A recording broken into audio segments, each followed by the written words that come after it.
നമസ്കാരം, ഇൻസൈഡിലേക്ക് സ്വാഗതം. ആണവായുധം എന്ന് കേൾക്കുമ്പോൾ നമ്മുടെ മനസ്സിലേക്ക് ആദ്യം ഓടിയെത്തുന്നത് ഹിരോഷിമയും നാഗസാക്കിയുമെല്ലാമാണ്. ദുരന്തം നടന്ന് ഇത്രയും 79 വർഷം എത്തുമ്പോഴും അതിൻ്റെ പാപവും പേറി ജീവിക്കുന്നവരാണ് ഇന്നും അവിടെയുള്ളത്. അത് നമ്മൾ കാണുന്നുമുണ്ട്. അതൊരിക്കലും മാറാൻ പോകുന്നില്ല എന്നുള്ളതാണ്. 70 കോടി വർഷത്തേക്കെങ്കിലും ആ നീറ്റൽ മായാതെ കിടക്കും എന്നാണ് റിപ്പോർട്ടുകൾ. ജപ്പാനിലെ ഹോൺഷു ദ്വീപിലെ നഗരമായ ഹിരോഷിമയിലാണ് ലോകത്തെ ആദ്യത്തെ അണുബോംബ് വീണത്. നിഷ്കളങ്കരായ ജനതയ്ക്കുമേൽ സാമ്രാജ്യത്വം ചൊരിഞ്ഞ കൊടും ഭീകരത. ലോകം കണ്ടതിൽ വെച്ച് ഏറ്റവും വിനാശകരമായ ഒരു യുദ്ധമായിരുന്നു 1939 മുതൽ 1945 വരെയുള്ള രണ്ടാം ലോക മഹായുദ്ധം. ലോകത്തിലെ മിക്ക രാഷ്ട്രങ്ങളും രണ്ടു ചേരിയായി നടത്തിയ ഒരു യുദ്ധം.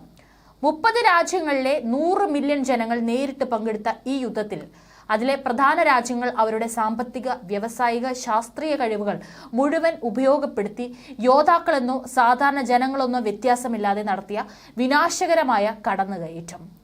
ആ കറുത്ത നാളുകളുടെ ഓർമ്മ ഇന്നും വേട്ടയാടിക്കൊണ്ടിരിക്കുന്ന ഭൂമി ഇന്നൊരു മൂന്നാം ലോക മഹായുദ്ധത്തിന്റെ വക്കിൽ എത്തി നിൽക്കുകയാണ്. അന്നത്തെ കാലമല്ല ഇന്ന്. സാങ്കേതിക വിദ്യയിലും ആയുധ മികവിലും രാഷ്ട്രങ്ങൾ ബഹുദൂരം മുന്നിലെത്തി കഴിഞ്ഞിരിക്കുകയാണ്. പലതരം ടെക്നോളജികളാണ് ഓരോ രാജ്യവും വികസിപ്പിച്ചുകൊണ്ടിരിക്കുന്നത്. വെടിക്കോപ്പുകൾ നിർമ്മിച്ചു കൂട്ടാൻ പരസ്പരം മത്സരിക്കുന്ന രാഷ്ട്രങ്ങളുടെ പക്കൽ എന്തൊക്കെ ഉണ്ടെന്ന് ചിന്തിക്കാൻ പോലും പറ്റാത്ത അവസ്ഥ. ഇപ്പോൾ ഇസ്രായേൽ ഇറാൻ യുദ്ധങ്ങൾക്ക് കോപ്പുകൂട്ടുമ്പോൾ എല്ലാവരും ഭയക്കുന്ന ഒരു കാര്യം ഇറാൻ ആണവായുധങ്ങൾ പ്രയോഗിക്കുമോ എന്നുള്ളതാണ്. അങ്ങനെ പ്രയോഗിച്ചാൽ അതുണ്ടാക്കാൻ പോകുന്ന പ്രത്യാഘാതം എത്രത്തോളം ഉണ്ടാകുമെന്ന് പറഞ്ഞറിയിക്കാൻ പോലും പറ്റില്ല എന്നുള്ളത് ഒരു സത്യമാണ്.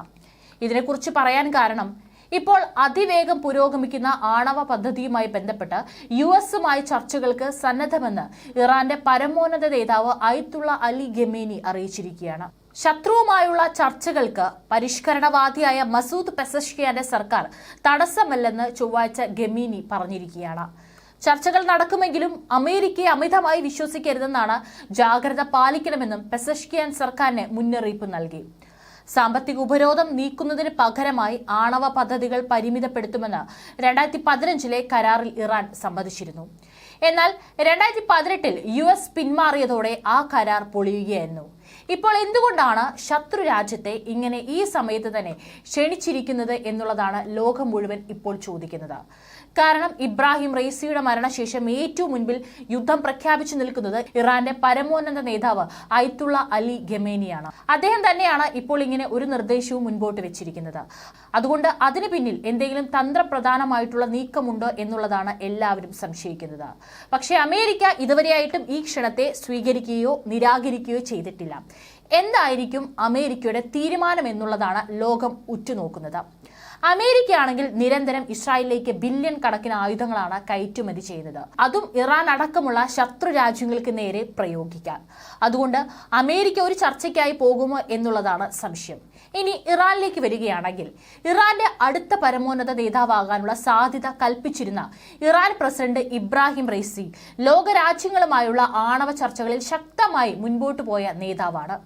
അപകടത്തിൽ മരിച്ച ഇറാൻ പ്രസിഡന്റ് ഇബ്രാഹിം റൈസിയുടെ ഓർമ്മ നിലനിർത്താൻ ഇറാൻ അദ്ദേഹത്തിന് പ്രിയപ്പെട്ട ആണവായുധം തന്നെ പ്രയോഗിച്ചേക്കാമെന്നാണ് പറയുന്നത്.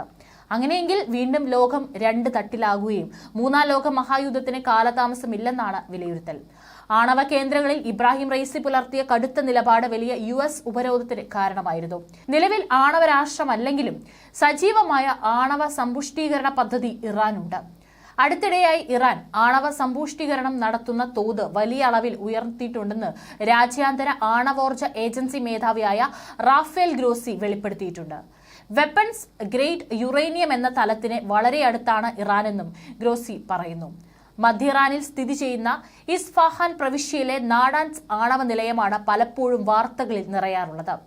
യുറേനിയൻ സമ്പുഷ്ടീകരണ പ്ലാന്റായ നാടാൻസിന്റെ വിസ്തൃതി 1,00,000 ചതുരശ്ര മീറ്ററാണ്. ഏകദേശം 19,000 സെൻട്രിഫ്യൂജുകൾ ഇവിടെ ഉണ്ടെന്നാണ് കണക്ക്. 2015 ഉടമ്പടിയെ തുടർന്ന് നിർത്തിവെച്ചിരുന്ന യുറേനിയം സമ്പുഷ്ടീകരണം പിന്നീട് ഇറാൻ വീണ്ടും തുടങ്ങിയത് റൈസിയുടെ നിർദ്ദേശത്തെ തുടർന്നായിരുന്നു. ഈ നിലയത്തിൽ സൈബർ ആക്രമണങ്ങളും സ്പൈവെയർ ഉപയോഗിച്ചുള്ള വൈദ്യുതി മുടക്കവും നടന്നത് വലിയ വാർത്തയായിരുന്നു. ചില സ്ഫോടനങ്ങളും ഇവിടെ നടന്നിട്ടുണ്ട് എന്നാണ് റിപ്പോർട്ടുകൾ. ഇതിന് പിന്നിൽ ഇസ്രായേലി ചാരസംഘടനയായ മൊസാദ് ആണെന്നും അഭ്യൂഹങ്ങൾ ഉയർന്നിരുന്നു. ഇസ്രായേൽ വികസിപ്പിച്ചെടുത്ത സ്റ്റെക്സ് നെറ്റ് എന്ന കുപ്രസിദ്ധ വൈറസിന്റെ ആക്രമണങ്ങളിൽ പകുതിയിലേറെ ഇറാനിലായിരുന്നു. ഈ ആക്രമണങ്ങളിൽ പലതിന്റെയും ലക്ഷ്യം ഇറാന്റെ ആണവ സമ്പുഷ്ടീകരണ നിലയങ്ങളായിരുന്നു എന്നതും ശ്രദ്ധേയമാണ്. ഇത്തരത്തിൽ 2021 നടന്ന ആക്രമണം ലോക ശ്രദ്ധ നേടി. നാടാൻസ് ആണവ നിലയത്തിന് 2010 ഇന്റർനെറ്റുമായി യാതൊരു ബന്ധവുമില്ലായിരുന്നു. നിലയത്തിലെ കമ്പ്യൂട്ടറുകളെല്ലാം ഒരു സ്വകാര്യ നെറ്റ്വർക്ക് വഴി കണക്റ്റഡ് ആയിരുന്നെങ്കിലും അട്ടിമറികൾ ഭയന്ന് ഇവയെ ഒന്നും സൈബർ ലോകവുമായി ബന്ധിപ്പിച്ചിരുന്നില്ല. എന്നാൽ ഇസ്രായേലി ചാരസംഘടനയായ മൊസാദിന്റെ തന്ത്രപരമായ പദ്ധതിയിൽ ഒരു ചാരൻ നിലയത്തിനുള്ളിൽ കടന്ന് തന്റെ കയ്യിലുള്ള പെൻഡ്രൈവിൽ നിന്ന് നിലയത്തിലെ കമ്പ്യൂട്ടർ സംവിധാനത്തിലേക്ക് വൈറസിനെ കടത്തുകയായിരുന്നുവെന്നാണ് കരുതപ്പെടുന്നത്. ഏതായാലും അത്രയേറെ ചരിത്രം ഈ ഒരു ഇറാന്റെ ആണവ നിലയങ്ങൾക്ക് പിൻപിലുണ്ട് എന്നുള്ളതാണ് ഏറെ അതിശയകരം.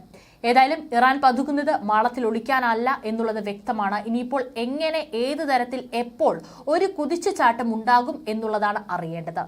ആണവ പദ്ധതികൾ വികസിപ്പിക്കാനുള്ള ഇറാന്റെ നീക്കം രാജ്യാന്തര ആണവോർജ്ജ ഏജൻസിയുമായുള്ള ഉരസലുകളിലും കലാശിച്ചെങ്കിലും ഇറാൻ തങ്ങളുടെ ആണവ ശേഖരണം നിർത്തിയില്ല. എത്രത്തോളം മാരകമായ ശേഖരം അവിടെ ഉണ്ടെന്നത് ആർക്കും പ്രവചിക്കാൻ സാധിക്കാത്ത അവസ്ഥയാണ്.